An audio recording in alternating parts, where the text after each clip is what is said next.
கவலை நிறைந்த வாழ்க்கையை வாழ்கிறானால் இயேசுவை தவிர ஒருவரும் சமாதானம் தர முடியாது. உங்களுக்கு சமாதானத்தை கொடுக்க முடியாது. இயேசு சொன்னார், கண்ணீரை துடைக்கும்படியாய், கண்ணீரை துடைக்கும்படியாக இயேசு கல்வாரி சிலுவைக்கு போனார். சமாதானத்தை தரும்படியாய், இயேசுவுக்கு சமாதானத்தை கொடுக்கும்படியாக கல்வாரி சிலுவைக்கு போனார். இயேசுவை தேடி வந்தவர் நீ ஒருவேளை உன் மனதிலே பாரங்கள், கண்ணீர்கள், கவலைகள், வியாதிகள் இருக்குமானால் ஒரே ஒரு வார்த்தை மாத்திரம் சொன்னால் போதும்.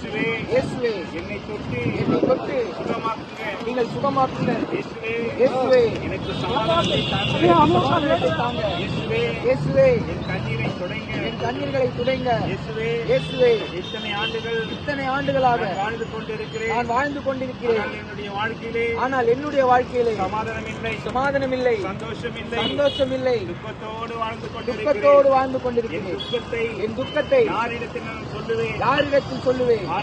ஆனால் என் இயேசுவினிடத்தில் சொல்வீர்களானால் உங்கள் துக்கம் சந்தோஷமாக மாறும். இதற்காகவே இயேசு மனிதனை தேடி வந்தார். மனிதன் கண்ணீரோடு, வியாதியோடு, கவலையோடு, துக்கத்தோடு, வேதனையோடு இருக்கிற மனிதனை தேடி இயேசு தேடி வந்தார்.